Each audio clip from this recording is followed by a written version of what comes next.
Kia ora, I'm Tom Kitchen, and today on The Detail. The main road between Blenheim and Nelson could be closed for months. Initial assessments show parts of State Highway 6 have been completely wiped out. Northlanders say slow progress on their region's broken roads is going to cost lives and keep a chokehold on the region's economy. The indefinite closure of the Mangamuka Gorge for the second time in as many years has them asking why State Highway 1 isn't held to the same standard in Taitokoro as it is in other parts of the country. East coasters are cleaning up after last week's weather hit, and along State Highway 35 they're exhausted. While roading contractors work tirelessly to keep it open, the famous road is in serious disrepair. A huge section of the Coromandel's State Highway 25A, which links the west and east coasts, has been swept away in a landslide, and sections of the main road around the region, State Highway 25, are also damaged. Roads around the country are falling apart before our eyes. There she goes, mate. But it's nothing new. The experts say some roads are in the worst condition they've ever seen. It comes after multi-million-dollar damage from the wettest winter ever. State highways in Northland, Central Waikato, Gisborne, Wellington and Nelson Marlborough all taking a hit. With the damage mounting and the repair bill growing, who pays to fix our roads? We are facing a very real situation now where the funding just cannot support the level of service that the customer expects and that we would expect to deliver for them on the network. That's the reality. For 100 years, we've basically built roads the same way. Most people don't think it's sustainable. The far north is one of the regions that's borne the brunt of the severe storms. Councillor Anne Court is still trying to come to terms with the huge damage done to the region's roads. Well, last year we had the significant event which took out the Mangamukas, and that's still closed. We'd only just got that open from the previous event, and that's State Highway 1. So that's our main arterial route that takes us north to Kaitaia and beyond up to Cape Reinga. That's a critical strategic link for us. When that's closed, as it was last time for over a year, and this time it'll be longer, that puts an enormous amount of strain on the existing network, which is not designed for it. Right, so what about your local roads at State Highway 1? What about the condition of some of the roads around the far north that the council look after? Inevitably, what happens when a main arterial goes out like that is it puts more pressure on the local roads, and people take shortcuts, quite rightly. They find ways to sneak across through the middle. There are some gravel roads. You start putting a lot of traffic on that, especially heavy trucks. It doesn't take long before they pack it in. Add to that it has just not stopped raining, and we're diverting crews to emergency repairs. It's really hard to get on top of maintenance. Tell me about, some of the local roads that are the worst off. I used to drive a Holden Commodore. So after the last storm event, I went out to inspect some of the roads. I couldn't get my vehicle through. Give you some idea. You had to go in a four-wheel drive utility type vehicle to get through. So you can imagine if you live on one of those roads and you don't have those type of vehicles, that means you don't get through. They take an enormous toll on the vehicle, and they take an enormous toll on the adjoining farmland in terms of silt, stormwater washout, gravel migration. It's an enormous environmental issue. It's not just a roading issue.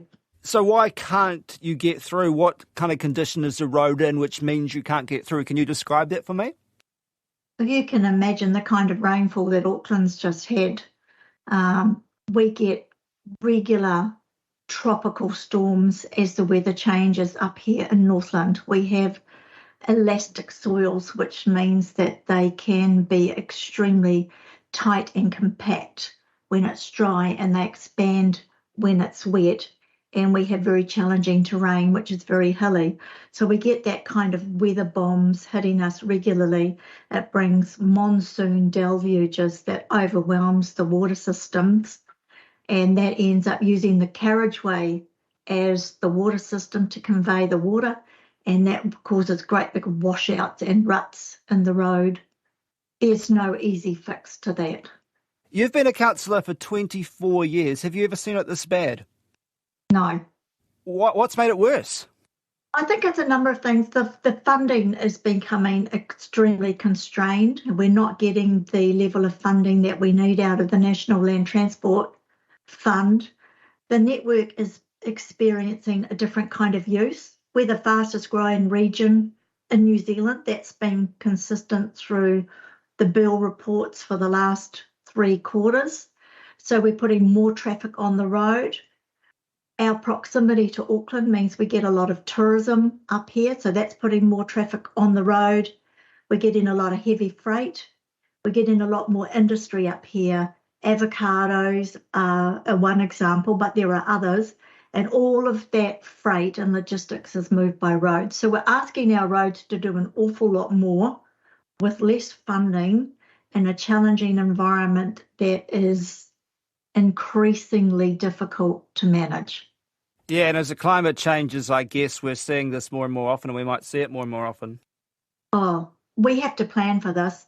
And I think that's the missing link in this whole conversation, is the government's got this climate change objective for 2050, but there doesn't seem to be any thinking about the here and now. We're in crisis management, and you're seeing that all over the country. You've seen the weather events at the top of the South Island, weather events in Gisborne, the recent weather event in Auckland.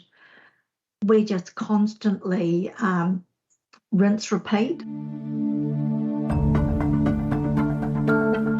So, how does road funding actually work? Here's the New Zealand Herald's Deputy Political Editor, Thomas Coughlan. It's pretty simple, actually. It's funny. It's been the same way for 100 years. We've basically built roads the same way. So that piece of legislation allowed the government to raise money from costs associated with cars. So that's like the petrol that you put in them. So you tax the petrol, you tax the tyres, you tax the registrations to register a vehicle. That raises money from all of those costs, and it puts them into a sort of central government kind of kitty. So that's the central government side of things. And then you have a local government side of things, and local governments raise revenue from rates. In Auckland, they raise a lot of money from events and other sort of things that councils do. And every road is a mixture of those kind of pots of funding. So Waka Kotahi NZTA, that's the central government part of things. They look after that big pot of central government money, and they would fund 100% of state highways. State highways are owned, as the name suggests, by the state, the central government. And so central government looks after 100% of how they are built and run and funded. So Waka Kotahi looks after that. For local roads, most of New Zealand roads are local roads. These are the roads that you tend to drive down if you're, living in any ordinary road in a city or town in New Zealand. Those roads are council roads, and so they're jointly funded by Waka Kotahi and the local authority there. So it's basically overall a mixture of rates, petrol taxes, and road user charges. But there's a problem. Thomas says Waka Kotahi's emergency funding budget has all but dried up. They've got about $300 million from in that budget for emergency repairs. So emergencies, obviously New Zealand has, for the entire time that's existed, has had storms. Those storms destroy roads. That is very normal. And so we always set aside money from the fuel taxes to pay for fixing the roads when they get broken. Now, what is obviously a problem is that climate change means that there are a lot more storms, and that means that we need a lot more money to fix the damage that those storms create. I think in the last 5-year period, I think 2013 to 2018, we had a couple of $15 to $50 million weather events, they're called. And so that, obviously was quite expensive for Waka Kotahi, but in the subsequent 5-year period, so that's 18 to 2023, the year we're in now, we've had 6 or 7 storms of a $15 to $50 million cost. So that has put a lot of pressure on that budget. And the government's sort of indicated pretty strongly that it's going to have to step in and take general taxpayer money, which is just from, the taxes that you and I and everyone pays on their income. They'll have to take that money and top up the transport fund to help pay for the cost of these storms. And that's a wee bit controversial, because the whole idea behind the transport fund is that if you drive, you pay for the cost of maintaining the roads that you drive on. So if taxpayers are coming in and bailing out drivers, then it means that drivers are no longer covering the full cost of what it takes to maintain New Zealand state highway and road networks. Back to Anne Court in the far north. How does it work there? Well, there's two answers to that. There's maintaining it in the first place. So if we could get on top of the maintenance in the first place, I think we'd see less damage in the road. But we're constantly moderated down in our funding applications from Waka Kotahi. The second thing is when you have a significant weather bomb, you then have to apply to Waka Kotahi for emergency funds. They have to budget what emergency funds they think they need in 3-yearly cycles. They expended their emergency funds in the first year of that cycle, which gives you an indication of the pressure they're under and the pressure local authorities are under. So you can't just increase rates dramatically to pay for all this damage, can you? No, because we are locked into the Local Government Rating Act, so we have to set what we want to spend in a 10-year plan, go out and consult with the community on that every 3 years, and then strike the rates. And we make some provision for emergency works, but if you have significant weather bomb after significant weather bomb like we just have, we have not budgeted enough for emergency works, and neither have Waka Kotahi, and that in itself creates some challenges. Right, so what does that mean can't be done on the network if you can't pay for it? We are facing a very real situation now where the funding just cannot support the level of service that the customer expects and that we would expect to deliver for them on the network. That's the reality. What do you need? How can this change? I mean, it doesn't sound like this is sustainable. It's not sustainable, and to give you some context, we have to bid 3 years in advance. So we have to put together a plan, we submit it to Waka Kotahi, and they set the budgets for the following 3 years. So in our last funding round, based on our asset management plans, we asked for 105 million for road maintenance. They gave us 88.4 million. They had to borrow $2 billion from the Crown that needs to be paid back. So we all got slightly less than we asked for, and we're facing the same cost pressures that everybody else is. Inflation is through the roof. Concrete's gone up 60%, steel's up 80%. The cost of oil is impacting on our ability to do bitumen. And our roading contractors, they all drive petrol and diesel vehicles. So you can imagine they're absorbing price increases as well, and the labour market is constrained. So we're facing significant cost drivers that were not factored in when we submitted our application.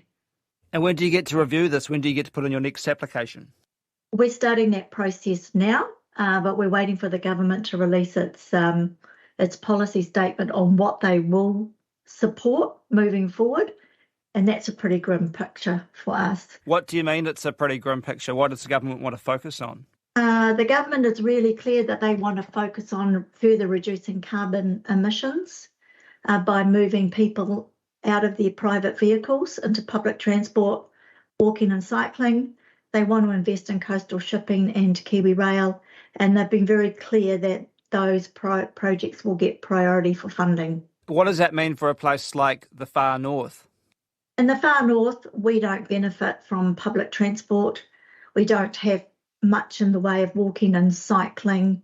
We don't have much in the way of electric supporting infrastructure. We have a very low uptake of electric vehicles. So people up here rely on petrol and diesel vehicles. They drive significant distances. For me to get to the office, for example, it's 80k. There's only one way to do that, that's in a car.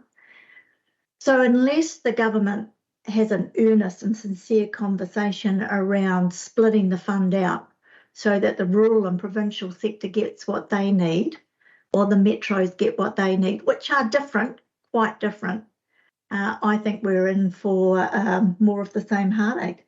How can we fund, the city versus the small town differently?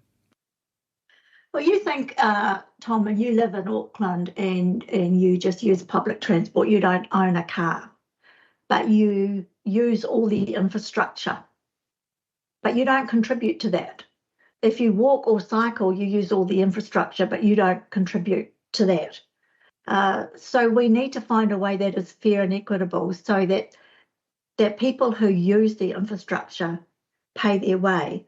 It's interesting because I had a meeting with the Ministry of Transport last year because I'm very passionate about this. So I just landed on their desk.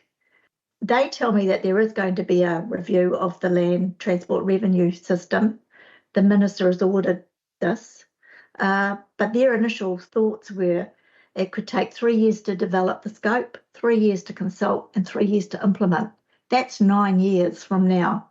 And I would suggest to you that we don't have 9 years to sit around and wait while they have those conversations.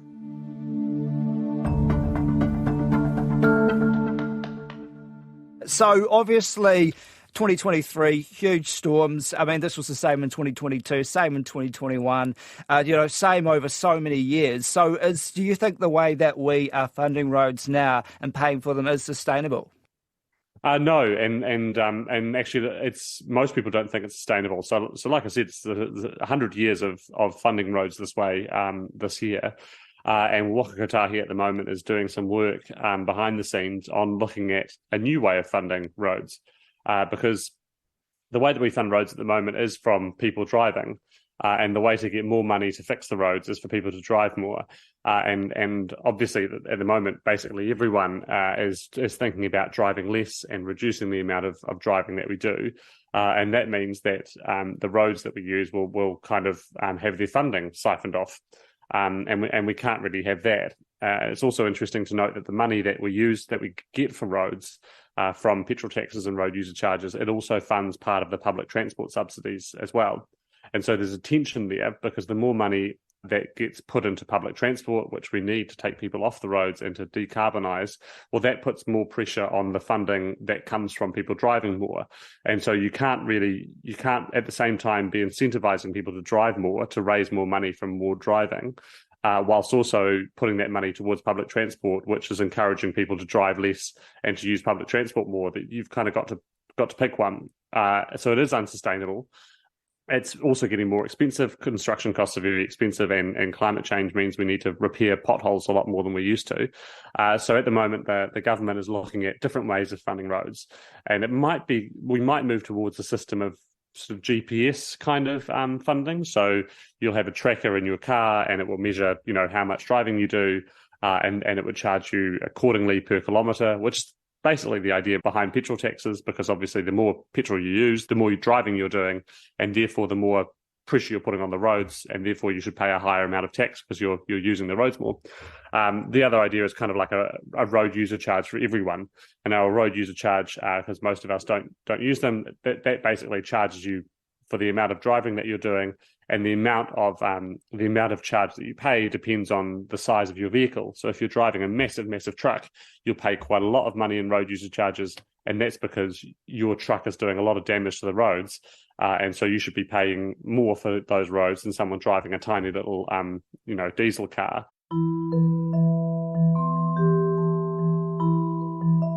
I'm going to be a little bit provocative here. It's an election year, and the Minister of Transport has just been appointed as the Minister of Auckland and has been on TV talking about Auckland and how if Auckland succeeds, the rest of the country succeeds. Yes, Auckland is important. We love Auckland, and 1.5 million people live there, but 3.5 million people don't. So my challenge, and I guess I'm laying down the gauntlet, and I hope New Zealand will join me, is let's make sure we hold this minister to account, that we don't see all these election bribes designed to support the metros, and particularly Auckland, at the price of rural and provincial New Zealand. That's where the food is made, that's where the economy is, that's where the tourists come, that's where 3.5 million people live. Let's not lose sight of them. That's it for today. I'm Tom Kitchen. The Detail is supported by the Public Interest Journalism Fund. Jeremy Ansell engineered today's episode, and our producers are Sarah Robson and Bonnie Harrison. And thanks to Anne Court and Thomas Coughlin. Mā te wā.